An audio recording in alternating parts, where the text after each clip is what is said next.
Hello everyone. From today we will study the subject biology. Okay. From 9th standard we are studying the subject biology in 9th, 10th, 11th. Okay. In biology particularly in a lower standard means in 9th standard, in 10th standard we have studied about the only living things. Okay. From 11th and 12th we have to study other part of the biology, that is the non-living things also. Okay. Basically biology divided into two parts, that is the botany and second one zoology. Okay. In botany we study the plants. Okay. Reproduction in plants, reproduction in higher plants. Okay. Then next environment. Okay. And next one we study the zoology. In zoology we study about the animals. In animals we study the reproduction in animals and their growth. Okay. Already in 12th we study first and second chapter. Okay. First and second chapter is reproduction in higher plant, and second one reproduction in human. Okay. These two chapters are basics for the again third chapter. Okay. Today we are going to start third chapter, and third chapter is inheritance and variation. But because of reproduction in human and reproduction in plant is essential for the inheritance and variation, we have some knowledge, or we should have some basic knowledge about the reproduction. Okay. Because जे काही concept reproduction आणि आपण प्लांटमध्ये study केलेल्या आहेत त्या तशाच्या तशा concept आपल्याला काय करायच्यामध्ये डायरेक्टली यूज करायचे. ओके. तर स्टार्टिंगला मी काय करतो फक्त का जे काही कन्सेप्ट आहे त्या फक्त रिकॉल करतो स्टार्टिंगला, की जेणेकरून काय होईल या चॅप्टरमध्ये जे जे काही आपल्याला पुढे कन्सेप्ट येणार आहेत त्या परत काय करायला लागले नाही पाहिजे, आपल्याला रिवाइज करावं नाही लागल्या पाहिजे. ओके. तर स्टार्टिंगलाच फर्स्ट आणि सेकंड चॅप्टर पासून जे क्वेश्चन येतात. Okay. First we will recall that questions. Okay. First question is parents and offsprings are identical. Okay. means parents आणि जे काही त्यांचे चाइल्ड आहेत ते आयडेंटिकल असतात का? Of course. Okay. Again in unicellular organism child are identical to its parents, and in multicellular organism they are not exact copies but similar to the parents. Okay. This is first question, means parents and offsprings are identical. Okay. Second factor is what factor is responsible for this identification, means ऐसा कौन सा factor आहे का तो responsible आहे की parents आणि child काय असले पाहिजे, सेम असले पाहिजे, किंवा असा कोणता फॅक्टर आहे की तो काय करत असेल जेनेटिक मटेरियल काय करत ट्रान्सफर करत असेल, तर तो कोणता फॅक्टर आहे तो क्रोमोझोम्स आहे. ओके. क्रोमोझोमचं नाव आपण 9th स्टँडर्ड पासून ऐकत आलेलं आहे. तर क्रोमोझोम काय करतात, जेनेटिक मटेरियल एका जनरेशन पासून दुसऱ्या जनरेशन पर्यंत ट्रान्समिट करण्याचं काम करतात. ओके. त्याच्यामुळे क्रोमोझोमचा रोल हा महत्वाचा आहे कशामध्ये, इनहेरिटन्समध्ये, म्हणजे नेक्स्ट जनरेशनमध्ये आपल्याला जे काही कॅरेक्टर असतील फर्स्ट जनरेशनचे ते नेक्स्ट जनरेशनमध्ये ट्रान्समिट करण्यासाठी. ओके. थर्ड क्वेश्चन आहे यामध्ये की जे काही क्रोमोझोम आहेत ते डिसऑर्डर जर प्रेझेंट असेल क्रोमोसोममध्ये तर नेक्स्ट जनरेशनमध्ये ते ट्रान्समिट होतात का?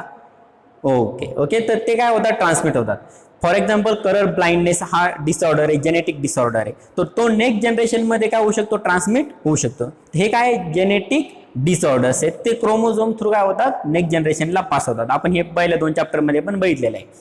ओके. नेक्स्ट वन काय, तर hybrid, how hybrid seed are produce, hybrid seeds okay कशा प्रोड्यूस केल्या जातात हा नेक्स्ट क्वेश्चन आहे. तर आपण कसं आहे, तर 2 वेगवेगळ्या जातींचे जर आपण सीड जर क्रॉस केले, म्हणजे क्रॉस ब्रीडिंग केले, 2 वेगवेगळ्या जातींचे सीड आपण जर क्रॉस ब्रीडिंग केले तर नेक्स्ट जनरेशनची जे डेव्हलप होती ती नेक्स्ट जनरेशन कोणती असेल तर हायब्रिड सीड म्हणून आपण त्याला काय म्हणणार, आयडेंटिफाय करणार. ओके. तर हे 4 क्वेश्चन आपण काय केलेले मागच्या 2 चॅप्टर पासून काय केलेले आहेत आपण कलेक्ट केलेले आहेत. ओके. मीन्स क्रोमोसोम हा मेन फॅक्टर कशासाठी आहे की जेनेटिक मटेरियल नेक्स्ट जनरेशनमध्ये ट्रान्समिट करण्यासाठी. ओके. एवढे 4 लक्षात ठेवायचे. आता नेक्स्ट म्हणजे gene. Okay. Genetic material chromosome हे कुठे असतात. ओके. हे आपण पहिल्यापासून बघितलेलं आहे. प्रत्येक ऑर्गॅनिझम हा कशाचा बनलेला आहे, सेलचा बनलेला आहे. प्रत्येक ऑर्गॅनिझम मग प्लांट असो किंवा ॲनिमल असो कशापासून बनलेले, सेलपासून बनलेले सेल. ओके. तर सेलचं स्ट्रक्चर माहिती आहे सगळ्यांना. सेलमध्ये काय असतो, न्यूक्लियस. ओके. व्यवस्थित लक्ष द्यायचं आहे कारण हा सिलेबसचा पार्ट नाही आहे, पण नेक्स्ट DNA म्हणजे काय आणि RNA म्हणजे काय आणि जीन म्हणजे काय ते कुठे असतात हे आपल्याला माहित असलं पाहिजे. त्याच्यानंतर गॅमेट्स म्हणजे काय हे माहित असलं पाहिजे आपल्याला इनहेरिटन्स आणि व्हेरिएशनसाठी. ओके, तर पर्टिक्युलरली मी रॅन्डमली एक सेल ड्रॉ करतो. ओके, सेल आहे, सेलच्या मध्ये प्रत्येकाला माहिती आहे काय असतो, न्यूक्लियस असतो. तर हा काय केला मी सेंटरला न्यूक्लियस ड्रॉ केलेला आहे. ओके, न्यूक्लियस जर मी आता ह्या सेलमधून काय करा न्यूक्लियस बाहेर काढला, तर फॉर एक्झाम्पल हा न्यूक्लियस मी बाहेर काढला, तर या न्यूक्लियसमध्ये काय असतात, जेनेटिक मटेरियल आहे. ओके, हे जेनेटिक मटेरियल म्हणजे काय असतं, आता या न्यूक्लियस मधून जेनेटिक मटेरियल सुद्धा मी काय करतो, रिमूव्ह करतो. तर जेनेटिक मटेरियल म्हणजे काय असेल, तर आता क्रोमोझोम असेल. ओके, क्रोमोझोम मध्ये काय असतं, तर क्रोमोझोम मध्ये डीएनए असतं. ओके, आणि त्या डीएनए मध्ये काय असतात, पर्टिक्युलरली त्या कॅरेक्टर प्रोसेस करणारे काय असतात, तर जीन असतात. ओके, तर क्रोमोझोम सुद्धा मी काय केले, याच्यामधून क्रोमोझोम सुद्धा रिमूव्ह जर केले न्यूक्लियस मधून, तर काय काढणार मी, डीएनए. ओके, हा शेप प्रत्येकाने बघितलेला असतो, बऱ्याच जणांना माहित पण असतो हा शेप म्हणजे काय, डीएनए असणार आहे. Okay, double standard DNA. तर क्रोमोझोम मधून मी डीएनए पर्टिक्युलर बाय करला, तर ह्या डीएनए मध्ये काय स्टोअर असतात, जेनेटिक इन्फॉर्मेशन.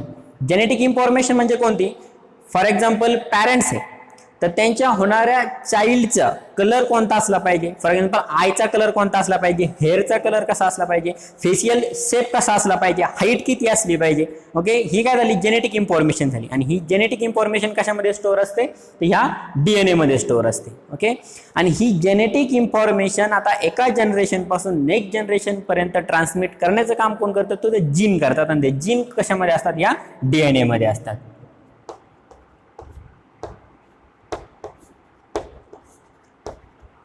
ओके, आपल्याला डिटेलमध्ये चौथा जो चॅप्टर आहे त्याच्यामध्ये डिटेलमध्ये डीएनए स्ट्रक्चर आपल्याला काय करायचं, स्टडी करायचा आहे. डीएनए स्ट्रक्चरमध्ये जीनचा सिक्वेन्स कसा असतो तो सिक्वेन्स पण स्टडी करायचा आहे.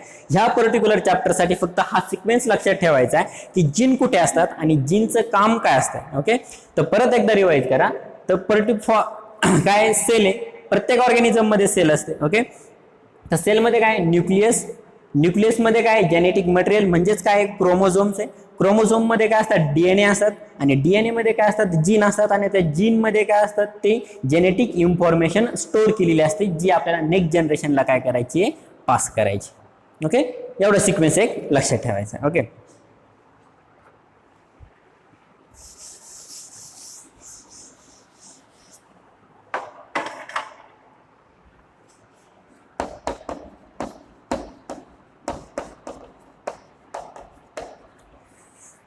आता नेक्स्ट ऍक्च्युअल चॅप्टरचा पॉइंट आहे. ओके, फर्स्ट आपण जे काही क्वेश्चन बघितले आणि जे काही सेलचं स्ट्रक्चर बघितलं, हा काय झाला, फक्त बॅकग्राऊंड झाला चॅप्टरसाठी.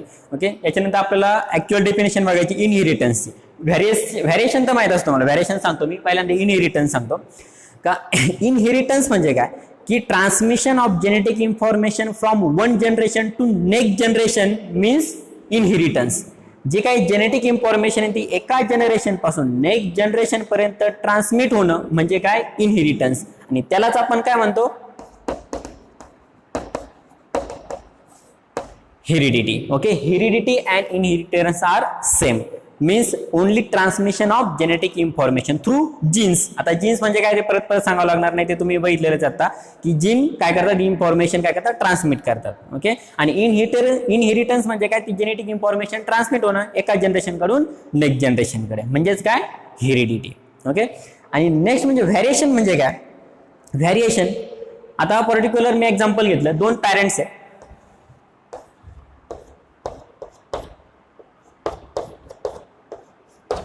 Okay, male and female. Okay, आणि यांना काय, चार अपत्य आहेत, चार चाइल्ड आहेत. Okay, first, second, third and fourth असे चार चाइल्ड आहेत.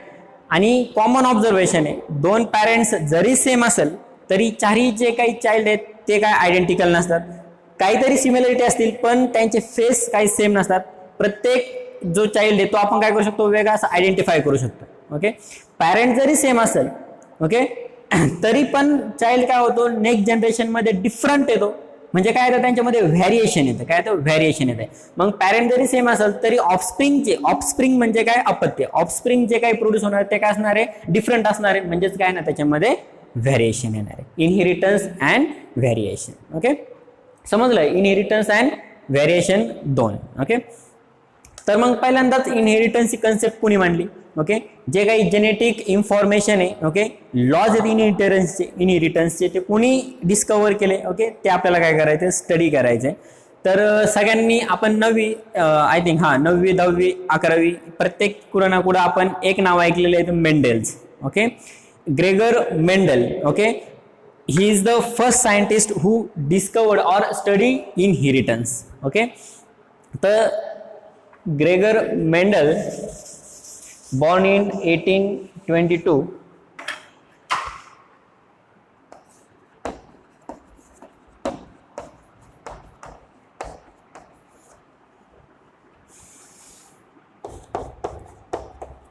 Okay, Gregor Mendel. Okay, son of the peasant farmer. Okay, एका गरीब शेतकऱ्याचा मुलगा होता ग्रेगर मेंडल. ओके, त्यांनी पहिल्यांदा कशावरती प्रयोग केला हे पण सगळ्यांना माहिती आहे, सगळ्यांच्या तोंडपाठ पण आहे की P plant. Okay, P plant means आपण काय म्हणतो, वाटाणा. ओके, वाटाण्याच्या ज्या बिया आहेत किंवा झाडे त्याच्यावरती काय केलेलं आहे, एक्सपेरिमेंट केलेले आहे आणि त्याच्यावरून त्यांनी काय जे काही रिझल्ट ड्रॉ केलेले आहेत ते सगळे रिझल्ट आपण कशाच्या थ्रू आज स्टडी करतो, inheritance laws of inheritance. Okay, तर एक्सपेरिमेंट कशावरती आहे, तर पी प्लांट वरती. Okay,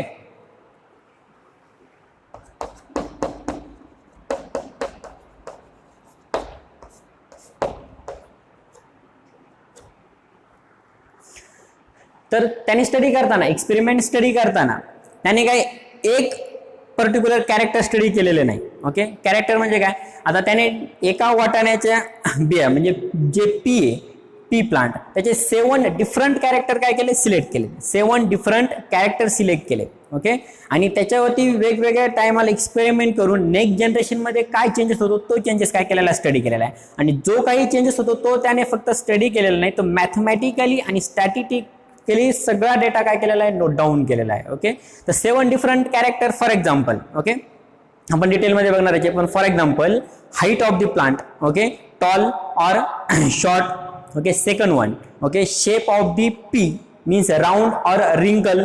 okay, colour of flower purple white.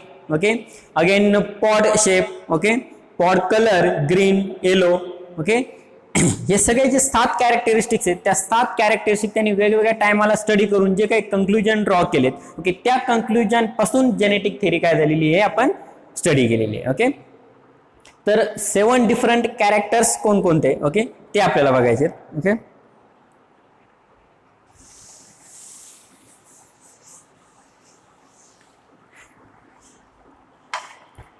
Gregor मेंडलने study केलेले 7 डिफरंट कॅरेक्टर. आपल्याला सगळे 7च्या 7 महत्वाचे नाही आहेत चॅप्टर स्टार्ट करणं, कारण आपल्याला जे काही कंक्लुजन ड्रॉ करायचे आहेत पूर्ण चॅप्टरमध्ये 3च कॅरेक्टर घेऊन करायचे आहेत. ओके, मी नाव सांगितलं मला 7 कॅरेक्टरचे, पण आपण स्टडी करताना किती करणार आहे, फक्त 3च कॅरेक्टर स्टडी करणार आहे. ते मी आधी स्टार्टिंगला लिहितो. तो कोणकोणते कॅरेक्टर आपण स्टडी करणार आहे, तर first one, okay, colour of P.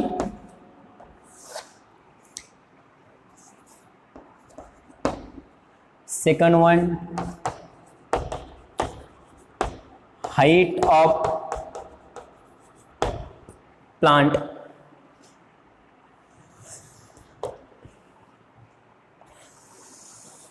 And last one, shape of P. Okay, color कसा असेल, ओके, फर्स्ट वन येलो आणि second one green. Height of plant tall आणि next one dwarf. Okay, dwarf means short. Dwarf means short. आणि shape of pea round and next one wrinkled. Okay, हे particularly लगेच डोळ्यासमोर येत असतील. Okay, shape of P म्हणजे वाटाण्याच्या बी त्याचा शेप एक पर्टिक्युलर डायरेक्टली राऊंड असतो आणि काही काही कसे असतात डायरेक्ट श्रीवल झालेले असतात. ओके, ते व्रिंकल झालेले असतात. ओके, नेक्स्ट वन प्लांटची हाईट आहे टॉल अँड शॉर्ट असेल. आणि नेक्स्ट वन काय आहे तर कलर ऑफ पी आहे, वाटाण्याचा कलर कोणता असेल त्या बीचा सीडचा पर्टिक्युलरली येलो अँड ग्रीन आहे. आणि याच्या व्यतिरिक्त दुसरे जे कॅरेक्टर्स आहेत ओके ते आपल्याला स्टडी करायचे नाही पण माहीत असणे आवश्यक आहे. तर कोणते त्याच्यामध्ये तर पॉड शेप आहे, पॉड शेप मी शेंगचा शेप कसा असतो ओके इन्फ्लेटेड आहे, रिंकल आहे त्याच्यामध्ये पण दुसरा शेप. सेकंड वन कलर आहे फ्लॉवरचा कलर, एक मध्ये पर्पल कलर आहे, एकामध्ये व्हाईट कलर आहे ओके. आणि नेक्स्ट वन त्याच्यामध्ये काय आहे तर जे काही आपले पॉड आहे मीन्स शेंग आहे आणि त्याच्यानंतर जे फ्लॉवर आहे ते फ्लॉवरचं लोकेशन कोणत्या पॉईंटला आहे तर ॲक्झियल लोकेशन आहे आणि एक टर्मिनल लोकेशन आहे. ॲक्झियल मीन्स काय मध्येच कुठेतरी काय तर फ्लॉवर येतात आणि टर्मिनल म्हणजे एंडला काय तर फ्लॉवरचं लोकेशन असतं. असे पुढचे पॉईंट आहेत. मात्र आपल्याला स्टडी करताना ते करायचे नाही. स्टडी करताना 3 कॅरेक्टर आपल्याला लक्षात ठेवायचे आहेत पर्टिक्युलरली पी प्लांटच्या सीड बद्दल. तर colour yellow green, height of plant tall dwarf and next one shape of pea round and wrinkle. एवढे शेप काय करायचे आपल्याला लक्षात ठेवायचे. एवढे पर्टिक्युलर त्याने 1 बाय 1 स्टडी केले. ॲट ए टाइम सगळे स्टडी केलेले नाही. स्टार्टिंगला त्याने नंतर 1 बाय 1 क्रॉस ब्रीडिंग केले पण स्टार्टिंगला एक एक कॅरेक्टर घेऊन त्याने ज्यावेळेस नेक्स्ट जनरेशन स्टडी केलं. फॉर एक्झाम्पल स्टार्टिंगला फक्त एकच कॅरेक्टर स्टडी केलं टॉल डॉर्फ, म्हणजे प्लांट नेक्स्ट जनरेशन मध्ये जी येणार आहे ती टॉल असणार आहे की शॉर्ट असणार आहे. तर हे जर त्याने स्टडी केलं तर प्रत्येक जण F1 generation, F2 generation, F3 generation हा स्टडी केल्यानंतर त्याला एक आयडेंटिफाय झालं की something is present in genetic material of the pea seed which is responsible for this height. म्हणजे समथिंग काहीतरी प्रेझेंट आहे त्या सीड प्लांटच्या जेनेटिक मटेरियल मध्ये काहीतरी रिस्पॉन्सिबल आहे की या प्लांटची हाईट डिसाईड झाली पाहिजे टॉल किंवा शॉर्ट. मग स्टार्टिंगला जे समथिंग त्या समथिंगला काय नाव दिलेलं आहे मेंडेलने तर फॅक्टर नाव दिलेलं आहे फॅक्टर. कारण स्टार्टिंगला नोमेनक्लेचर केलेलं नव्हतं त्याने, फक्त त्याला काय आयडेंटिफाय झालं की काहीतरी रिस्पॉन्सिबल आहे याला. मग समथिंग त्याला काय नाव दिलं त्यांनी फक्त फॅक्टर नाव दिलं. काय नाव दिलं फॅक्टर ओके. फॅक्टर हा फॅक्टर रिस्पॉन्सिबल आहे की प्लांटची हाईट डिसाइड करण्यासाठी ओके. फिजिकल जे बाहेरचे जे एक्सटर्नल अपीअरन्स आहे एक्सटर्नल अपीअरन्स रिस्पॉन्सिबल नाही. तर रिस्पॉन्सिबल कोणता फॅक्टर आहे तर ते काहीतरी मटेरियल असणार आहे जेनेटिक मटेरियल. आणि नेक्स्ट त्याच्या मृत्यूनंतर ते आयडेंटिफाय झाल्यानंतर त्या फॅक्टरला काय नाव दिलेलं गेलेलं आहे जीन. जीन आपण स्टार्टिंगला वेळ आल्यानंतर का डीएनए मध्ये जे काही इन्फॉर्मेशन ट्रान्समिट होतं ते काय ट्रान्समिट करतात जीन ट्रान्सफर करतात.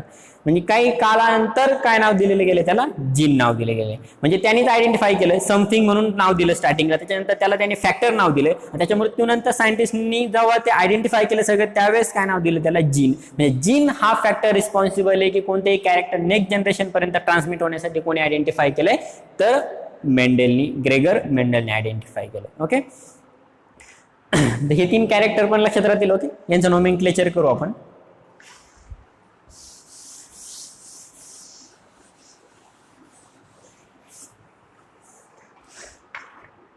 या पॉइंटकडे व्यवस्थित लक्ष द्यायचं की येलो ग्रीन टॉल डॉर्फ आणि राऊंड रिंकल आपण कोणत्या लेटरने आयडेंटिफाय करणार आहे. कारण पुढे जाऊन आपल्याला डायरेक्टली टॉल डॉर्फ असं लिहित बसायचं नाही. आपण काय करणार नोमेनक्लेचर करण्यासाठी. तर बघा जो काही येलो कलर आहे येलो कलर साठी मी कॅपिटल वाय यूज करतोय कॅपिटल वाय. आणि ग्रीन कलर आहे तर ग्रीन कलर साठी मी काय यूज करतो स्मॉल वाय यूज करतोय ओके. जी यूज करायचं नाहीये तर कलर साठी मी येलो साठी जर कॅपिटल वाय यूज केलं तर सेकंड कलर साठी मी काय यूज केलेला आहे स्मॉल वाय यूज केलेला आहे. Second one height of the plant tall साठी मी टी डिनोट करतो. तर डॉग साठी मी काय डिनोट करेल तर स्मॉल टी, म्हणजे शॉर्ट साठी मी स्मॉल टी डिनोट केलेला आहे okay. Next one round and रिंकल आहे. राऊंड साठी मी कॅपिटल आर जर डिनोट केला तर रिंकल साठी मी काय डिनोट करणार आहे स्मॉल आर ओके. म्हणजे आता डायरेक्टली लेटर जरी आले फॉर एक्झाम्पल टी आहे कॅपिटल टी तर कॅपिटल टीचा मिनिंग टॉल होईल, शॉर्टचा मिनिंग टी असेल okay. R means round and small R means wrinkle, capital Y means yellow and small Y means green okay. आणि particular अजून एक गोष्ट याच्यामध्ये मी वरती येलो टॉल आणि राऊंड हे 3 वरती लिहिलेत आणि हे रिंकल डॉर्फ आणि ग्रीन काय लिहिलेले मी त्याच्या खाली लिहिलेले आहेत ओके. तर हे डॉमिनंट फॅक्टर आहे. येलो टॉल आणि राऊंड हे डॉमिनंट फॅक्टर आहे आणि ग्रीन डॉर्फ आणि रिंकल हे रिसेसिव्ह फॅक्टर आहे ओके. डॉमिनंट फॅक्टर कोणते आणि रिसेसिव्ह फॅक्टर कोणते ओके ते आपल्याला नेक्स्ट बघायचंच आहे ओके. तर एवढंच लक्षात ठेवा की जो सिक्वेन्स मी लिहिलेला आहे की येलो ग्रीन टॉल शॉर्ट आणि राऊंड रिंकल याच सिक्वेन्स मध्ये लक्षात ठेवायचं आणि लेटर पण तीच लक्षात ठेवायचे. ओके, तर याच्यावरती क्वेश्चन फक्त डेफिनेशन आहे. आतापर्यंत जो बघितला आपण याच्यामध्ये फक्त डेफिनेशन एक्झामला विचारतात इनहेरिटन्सची. इनहेरिटन्स डिफाईन इनहेरिटन्स मीन्स काय transmission of genetic material from one generation to next generation or generation to generation, that is definition of inheritance. Okay, there is no question on symbol means tall, round, wrinkle, yellow, green. Okay,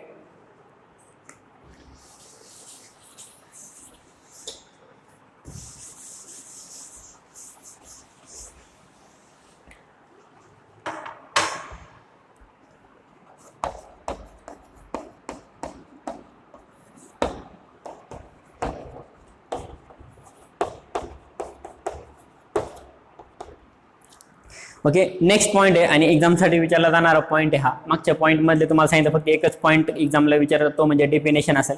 आणि याच्यामध्ये आपल्याला हा point काय एक्झामला विचारतात, that is reasons of Mendel success, किंवा मेंडेलनी जी theory मांडली तीच का ऍक्सेप्टेबल आहे. कारण याच्या मेंडेलनी इनहेरिटन्सवर काम केलेलं नाही किंवा व्हॅरिएशनवर काम केलेलं नाही. बाकीचे पण सायंटिस्ट सायमल्टेनियसली की त्यांनी पण त्याच्या बरोबर आणि त्याच्यानंतर पण कशावरती काम केलेलं आहे, इनहेरिटन्सवरती काम केलेलं आहे. ओके, पण मग वर्ल्ड वाईड इनहेरिटन्सच्या लॉचे मेंडेलचेच का ऍक्सेप्टेबल आहे, मेंडेलच का सक्सेस आहे, त्याचे रिझन तुम्हाला एक्झामला विचारतात. तर रिझन त्याचे एकदम सिम्पल आहेत. ओके, फर्स्ट रिझन काय त्याचं,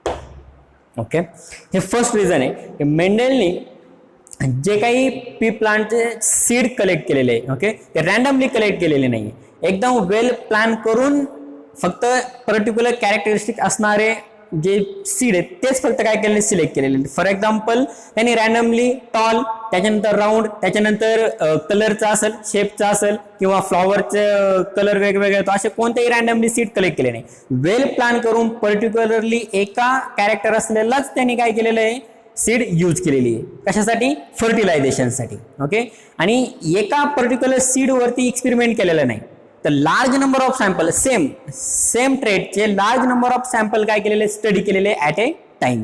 ओके, त्याच्यावरून त्यांनी जे कंक्लुजन ड्रॉ केले, ओके, त्यांनी जे कंक्लुजन ड्रॉ केलेत त्याच्यानंतर सेकंड रिझन, फर्स्ट रिझन काय झालं की his experiment is well plan करून एक्सपेरिमेंट केले, रॅन्डमली एक्सपेरिमेंट केलेले नाही. आणि large number of samples are involved, आणि नंबर ऑफ सॅम्पल काय केलेले आहेत त्यांनी त्याच्यामध्ये कलेक्ट केलेले आणि त्याच्या सगळ्यांवरती एक्सपेरिमेंट केलेला आहे. पर्टिक्युलर एकाच्यावर आपलं कंक्लुजन ड्रॉ करता येत नाही, त्यांनी नंबर ऑफ सॅम्पल घेतलेत आणि त्या सॅम्पलवरती काय केलेले, कंक्लुजन ड्रॉ केलेले. आणि सेकंड रिझन जे ते कंक्लुजन वरती की त्यांनी जे कंक्लुजन ड्रॉ केलेलं आहे, ते कंक्लुजन ड्रॉ करताना त्याने फक्त थेरी मांडलेली नाही, तर नंबर ऑफ प्लांट म्हणजे नेक्स्ट जनरेशन मध्ये नंबर ऑफ प्लांट किती आयडेंटिफाय झालेले आहे, ते number of plant note down केलेले आहे. मीन्स सगळा डेटा मॅथमॅटिकली आणि स्टॅटिस्टिकली काय केलेला आहे, नोट डाऊन केलेला आहे. फॉर एक्झाम्पल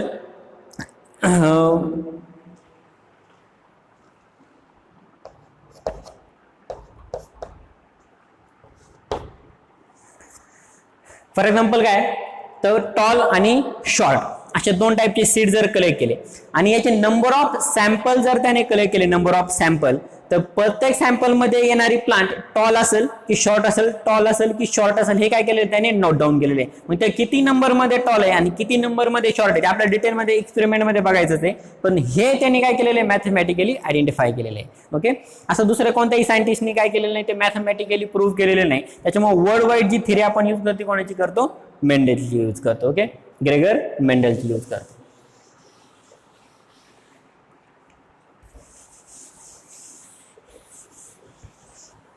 आणि थर्ड रिझन आहे त्याच्यामध्ये,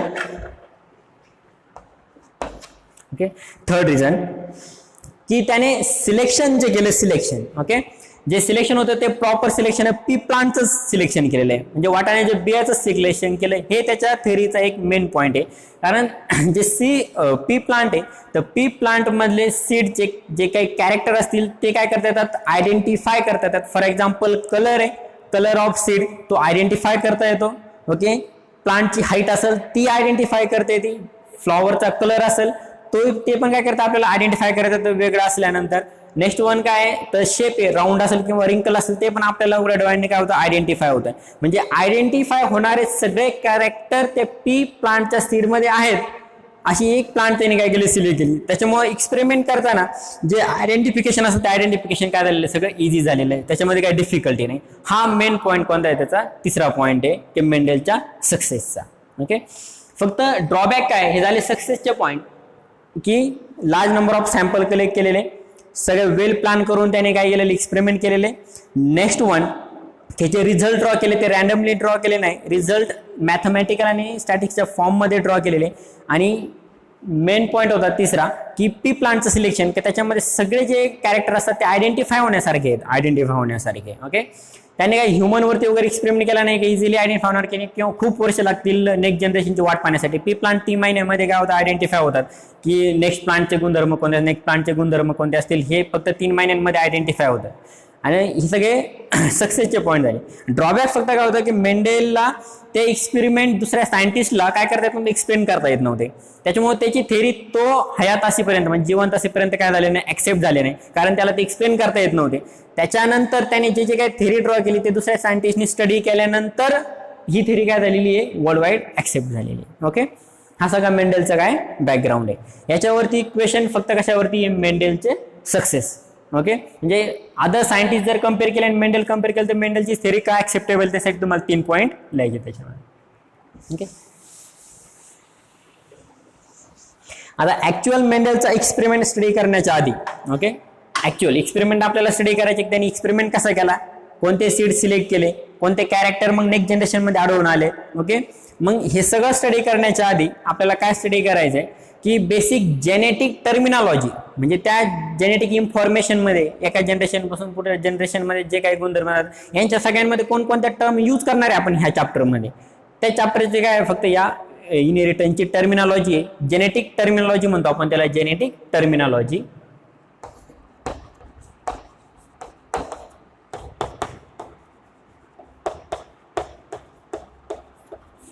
ओके, ऑब्जेक्टिव्ह टाइप क्वेश्चन साठी, कारण याच्यावरती थेरी क्वेश्चन कोणता येणार नाही टर्मिनॉलॉजीवरती, फक्त जर ऑब्जेक्टिव्ह क्वेश्चन असेल तर ऑब्जेक्टिव्ह क्वेश्चनच फक्त त्याच्यावरती येणार. ते पण 2-4 टर्म असे आहेत त्याच्यामध्ये ओके हार्डली की त्याच्यावरती क्वेश्चन येऊ शकतो, बाकीचे एकदम सिंपल टर्म असतात पण तुम्हाला काय असल्या पाहिजे ते माहित असल्या पाहिजे. ओके, फर्स्ट जेनेटिक टर्मिनॉलॉजी म्हणजे फर्स्ट टर्मिनॉलॉजी कोणती त्याच्यामध्ये आहे तर character. Okay, character means character means the specific feature of the plant or animals.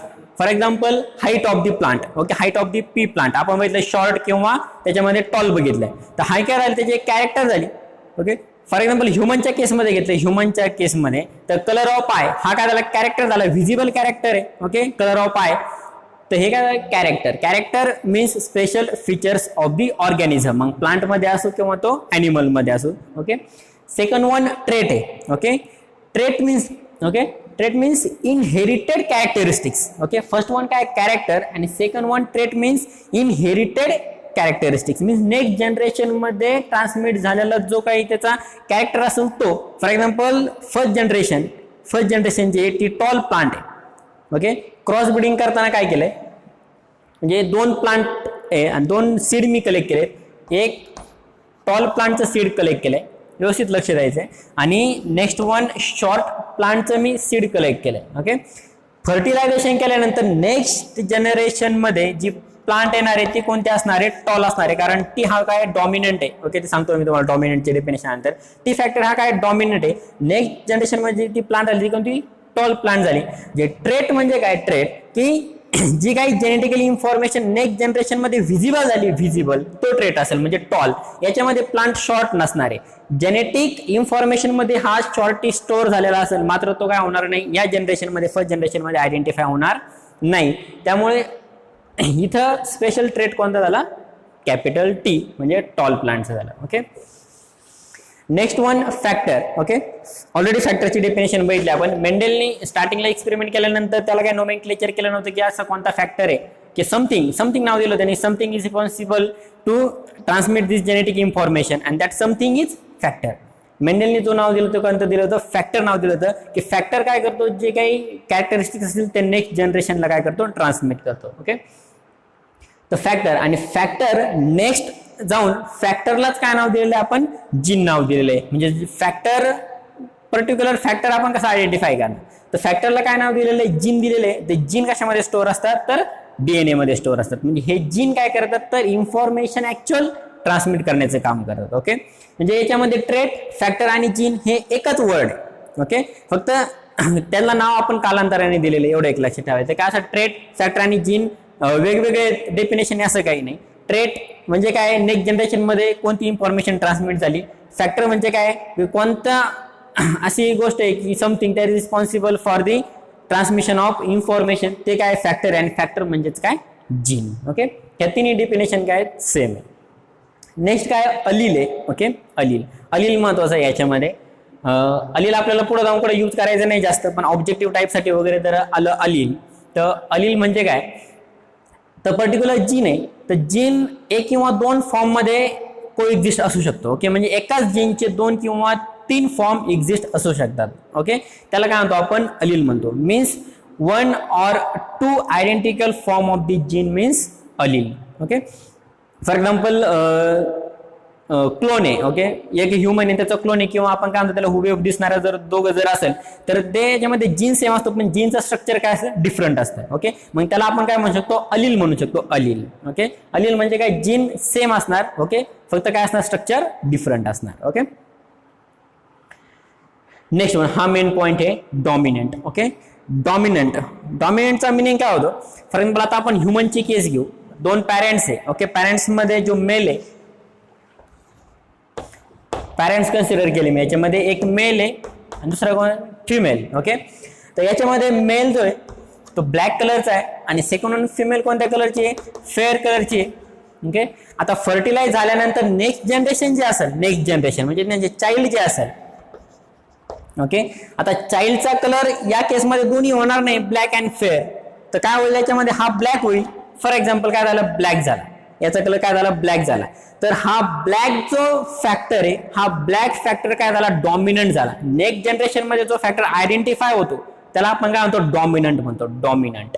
Okay, आता प्लांटच्या केसमध्ये घेतलं, पी प्लांटच्या केसमध्ये, तर राऊंड शेप आहे पी सीडचा, आणि सेकंड वन जो कोणता आहे तो रिंकल शेप आहे, त्यासाठी आपण स्मॉल आर यूज केलेला होता. ओके, राऊंड शेप आणि रिंकल शेप आहे. क्रॉस फर्टिलायझेशन केल्यानंतर जे नेक्स्ट जनरेशन आहे त्याच्यामध्ये आर आणि आर हा फॅक्टर दिसेल. मात्र जी पी प्लांटचा सीडचा शेप असेल तो राऊंड असणार आहे, कारण या केसमध्ये हा आर जो आहे तो काय डॉमिनंट आहे. त्याच्यामुळे नेक्स्ट जनरेशन मध्ये जे सीड येईल ते राऊंडच असणार आहे, रिंकल नसणार आहे. त्याच्यामुळे नेक्स्ट जनरेशन मध्ये जो फॅक्टर ट्रान्समिट होतो आणि आयडेंटिफाय होतो तो कोणता असतो, डॉमिनंट. ओके, आणि नेक्स्ट फॅक्टर कोणता आहे, रिसेसिव्ह. Okay, recessive. आता रिसेसिव्ह म्हणजे काय, ऑपोजिट टू डॉमिनंट. परत हीच केस घ्या. ओके, मेल फिमेल ब्लॅक आणि फेअर कलरचा आहे, तर या केसमध्ये या जनरेशन मध्ये ब्लॅक कलर आयडेंटिफाय झाला, हा डॉमिनंट होता, पण हा काय फेअर कलर हा रिसेसिव्ह आहे, कारण तो याच्यामध्ये काय झाला नाही, आयडेंटिफाय झाला नाही. मात्र ह्या चाइल्डच्या जेनेटिक इन्फॉर्मेशन मध्ये तो स्टोअर असणार. म्हणजे नेक्स्ट जनरेशन, आता या चाइल्डचे पण पुढे जाऊन नेक्स्ट जनरेशन झालं तर मे बी त्या जनरेशन मध्ये काय होईल, हा फेअर कलर आयडेंटिफाय होईल. मात्र या जनरेशन मध्ये काय झालं, तो हाईट झाला. हाईट झाला म्हणजे काय, जेनेटिकली स्टोअर असेल, फक्त फिजिकली काय होणार नाही, तो अपियर होणार नाही. त्याच्यामुळे ते फॅक्टर कसे कन्सिडर करणार आपण, रिसेसिव्ह कन्सिडर करणार. आणि या पी प्लांटच्या केसमध्ये आपण हा जो आर फॅक्टर होता रिंकल, तो रिंकल या जनरेशन मध्ये हाईट झालेला आहे.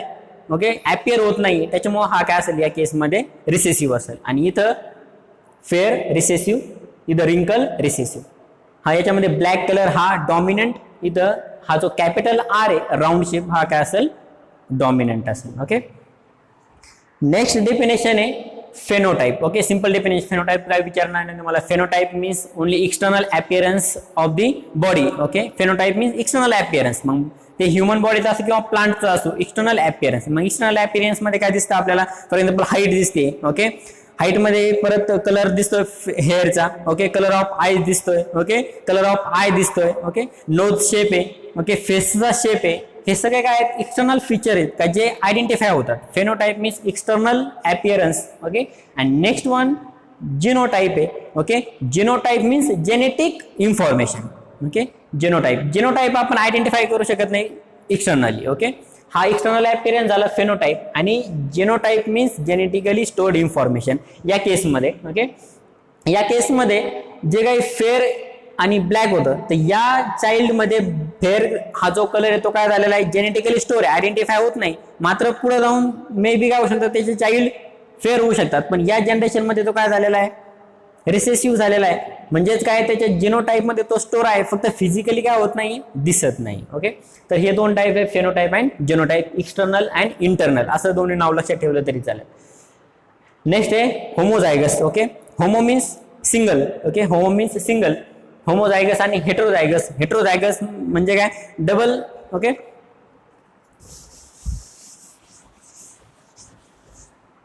तो होमोझायगस ब्रीडिंग मध्ये काय करतात, होमोझायगस ब्रीडिंग मध्ये तर पर्टिक्युलर एका स्पेसीसच काय करतात, कॅरेक्टर सिलेक्ट करतात. फॉर एक्झाम्पल आपण पी प्लांटचा स्टडी करणार आहे थ्रू आउट चॅप्टर मध्ये. तर पी प्लांट मध्ये एक सीड टॉल सिलेक्ट केलंय फर्टिलायझेशन साठी. ओके. आणि सेकंड जे सीड आहे ते पण मी काय सिलेक्ट केलेलं आहे, टॉलच सिलेक्ट केलेलं आहे. टॉल. तर हे काय झालंय, होमोझायगस. कारण नेक्स्ट जनरेशन जे होईल ते पण काय होणार आहे, याच्यामध्ये डेफिनेटली टॉलच होणार आहे. ओके.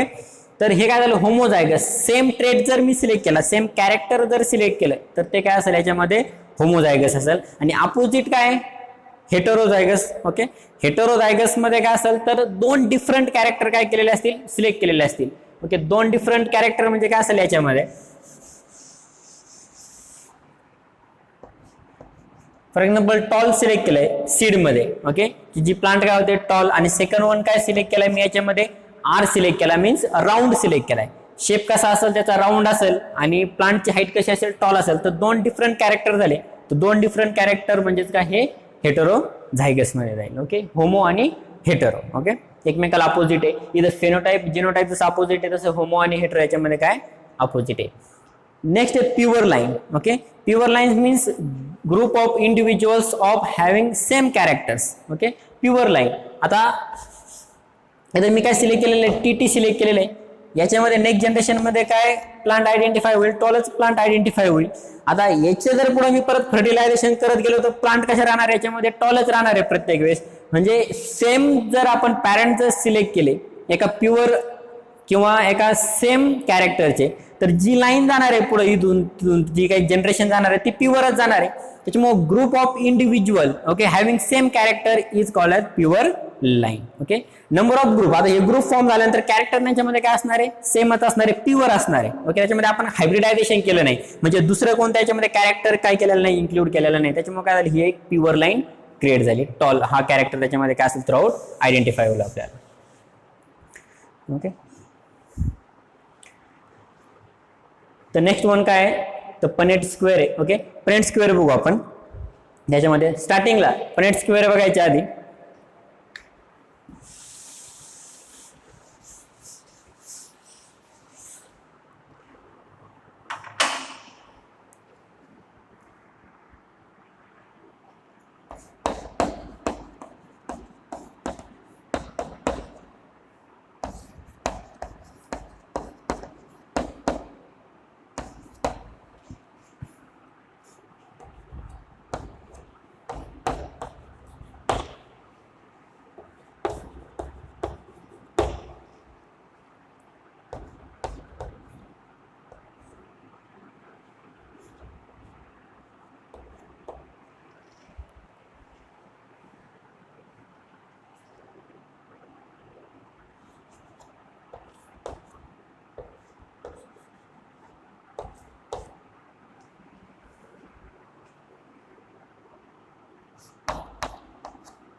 तर या डेफिनेशन वरून आपण बघू फेनोटाइप जेनोटाइप. ओके.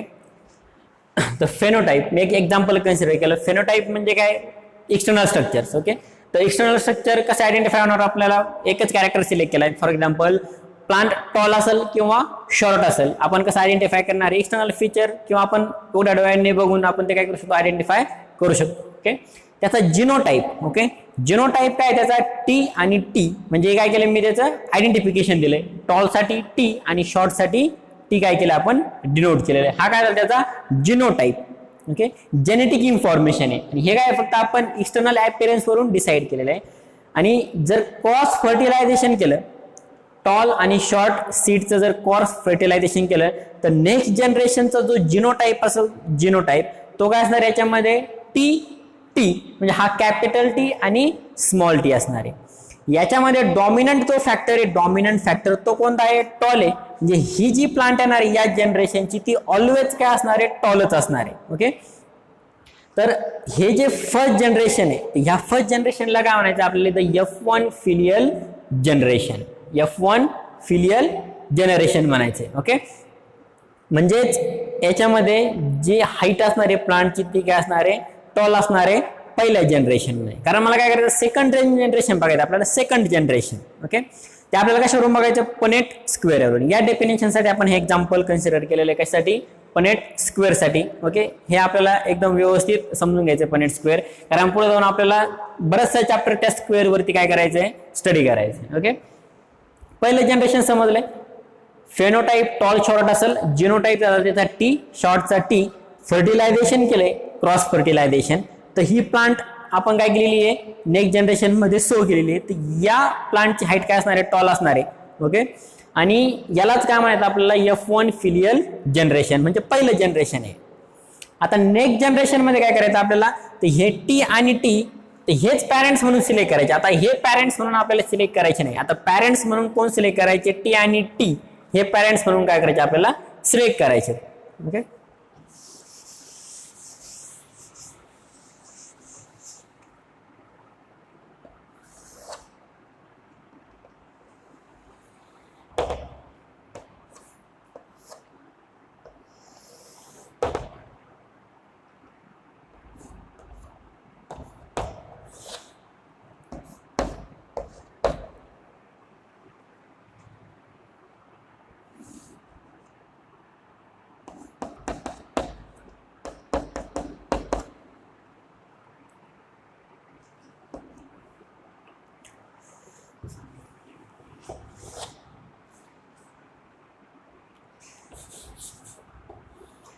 ओके, एक रफली टेबल ड्रॉ केलेला आहे मी पनेट स्क्वेअर म्हणून.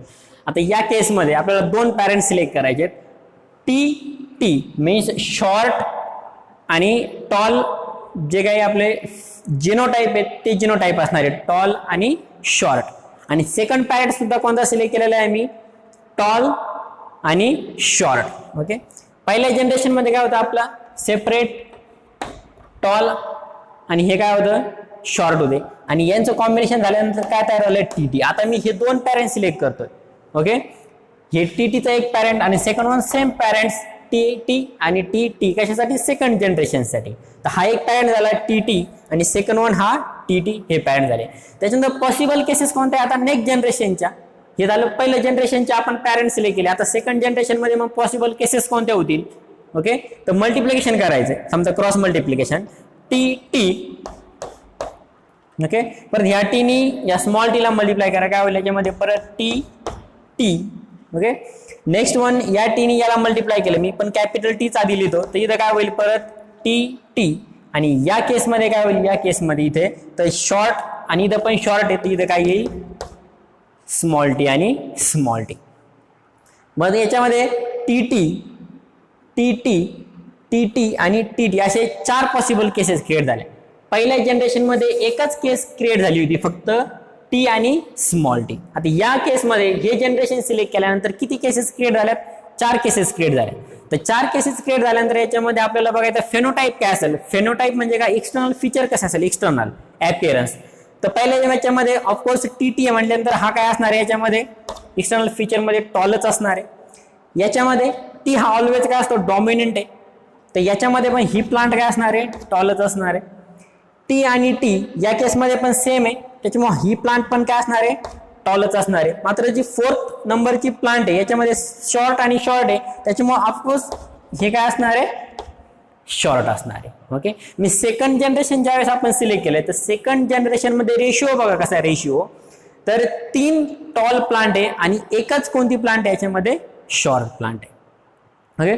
तर हा जो स्क्वेअर आपण सेकंड जनरेशनसाठी याला सेकंड F2 फिलियल जनरेशन म्हणतात. F2 जनरेशन म्हटलं तरी चालेल, सिम्पली F2 जनरेशन. आणि हा कोणता होता याच्यामध्ये F1 जनरेशन.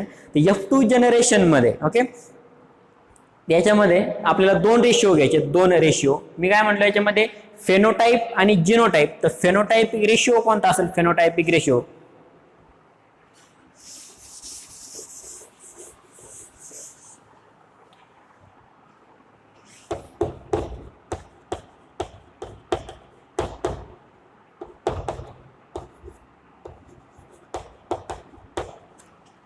फेनोटाइपिक रेशिओ म्हणजे एक्सटर्नल फीचर नुसार. तर याच्यामध्ये 1 2 3 तीन प्लांट काय टॉल आहे, त्याच्यामुळे रेशिओ काय येईल याच्यामध्ये 3:1. हा झाला फेनोटाइपिक रेशिओ किंवा फेनोटिक रेशिओ. ओके 1 2 3 टॉल प्लांट आहे आणि एकच काय शॉर्ट प्लांट आहे, तर काय झालं याच्यामध्ये 3:1. हा झाला त्याचा फेनोटाइपिक रेशिओ. आणि जिनोटाइपिक रेशिओ, तर जिनोटाइप मध्ये एक टॉल आहे प्युअर TT आणि प्युअर शॉर्टसाठी TT. ओके तर मी याच्यासाठी 1. आता इथं कॅपिटल T स्मॉल t किती वेळेस आयडेंटिफाय झाले? दोनदा. तर जेनेटिक इन्फॉर्मेशन इथं दोन्ही पण आहे, शॉर्ट आणि टॉल. इथं फक्त टॉल आहे, इथं फक्त शॉर्ट आहे. तर जेनेटिक इन्फॉर्मेशन नुसार जर रेशिओ काढला तर याचा काय होईल? 1च येईल. TT एकदाच आहे. कॅपिटल T स्मॉल t किती वेळेस आहे? 2 वेळेस आहे. तर काय येईल इथं 1:2 1 प्युअर टॉल, 1 प्युअर शॉर्ट आणि 2 जो आहे 2 याच्यामध्ये दोन्ही जेनेटिक इन्फॉर्मेशन स्टोअर असतील, टॉल आणि शॉर्ट. म्हणजे हा रेशिओ दोन्ही वेगवेगळे असतील. हा झाला फेनोटाइपिक रेशिओ आणि हा कोणता रेशिओ असेल याच्यामध्ये? जिनोटाइपिक रेशिओ असेल. ओके फेनोटाइप आणि जिनोटाइप रेशिओ राहील लक्षामध्ये. कारण याच्या पुढे जाऊन आपण ज्यावेळेस बाकीचे पण याला क्रॉस ब्रीडिंग करणार आहे, क्रॉस ब्रीडिंग दुसरे कॅरेक्टर राऊंड असेल, त्याच्यामध्ये कलर असेल, तर हे चार्ट काय होईल? फक्त आपला एक्सटेंड होत जाईल, चार्ट वाढत जाईल, त्याच्यामध्ये रेशिओ पण काय होतील? चेंज होतील. ओके फक्त दोन कॅरेक्टरसाठी रेशिओ हा 3:1 आला फेनोटाइपिक आणि जिनोटाइपिक आला 1:2:1.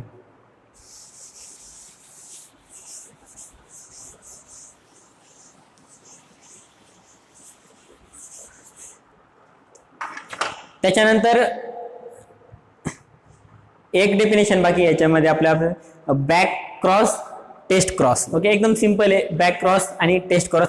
बॅक क्रॉस म्हणजे काय असेल तर हा टॉल आणि शॉर्ट मी पहिल्यांदा फर्स्ट एक्झाम्पल कन्सिडर केलं होतं. क्रॉस ब्रीडिंग केल्यानंतर तर काय झालं याच्यामध्ये ह्या जेनोटाइप असलेला टॉल प्लांट काय झालेला आहे? क्रिएट झालेला आहे टॉल आणि शॉर्ट. आता बॅक क्रॉस म्हणजे काय? ह्या जनरेशनचं मी जर ब्रीडिंग त्याच्या पॅरेंट्स सोबत जर केलं, म्हणजे पहिल्याच प्लांट सोबत जर केलं ब्रीडिंग, तर हे काय झालं? बॅक क्रॉस झालं. म्हणजे मी काय सिलेक्ट करणार? नेक्स्ट जनरेशनची सीड आणि पहिल्या जनरेशनची सीड. ओके हे सिलेक्ट करणार ब्रीडिंगसाठी, तर ते काय होणार? हे बॅक क्रॉस होणार. एकदम सिंपल आहे बॅक क्रॉस. म्हणजे याच्यासाठी पुढचं टी सिलेक्ट न करता फक्त मी काय करणार? याच्यामध्ये फक्त पॅरेंट्स काय करणार? ब्रीडिंगसाठी सिलेक्ट करणार. ते झालं बॅक क्रॉस. आणि त्याच्यामध्ये टॉल किंवा शॉर्ट दोन्हीपैकी कोणत्याही सोबत क्रॉस ब्रीडिंग करणार. आणि नेक्स्ट वन टेस्ट क्रॉस आहे. Okay test cross. तर टेस्ट क्रॉस सेम आहे, बॅक क्रॉसचाच काय टाईप आहे, फक्त टेस्ट क्रॉस मध्ये आपण जे ब्रीडिंग करणार आहे ते फर्स्ट जनरेशनचं फक्त त्याच्या रिसेसिव्ह फॅक्टर सोबत करणार आहे, म्हणजे टी सोबत करणार आहे, स्मॉल टी सोबत, कॅपिटल टी सोबत करणार नाही. म्हणजे बॅक क्रॉस आणि टेस्ट क्रॉस सेम आहे, फक्त याच्यामध्ये आपण रिसेसिव्ह फॅक्टर सोबत काय करणार? ब्रीडिंग करणार. बॅक क्रॉस मध्ये दोन्ही पैकी कोणत्याही याच्यावर आपण ब्रीडिंग करणार. ओके समजलं? Back cross, test cross. Okay त्याच्यामध्ये Punnett square, pure line, hetero आणि होमो ऑपोजिट आहे, फेनो आणि जिनो परत एकमेकांना ऑपोजिट आहे. ओके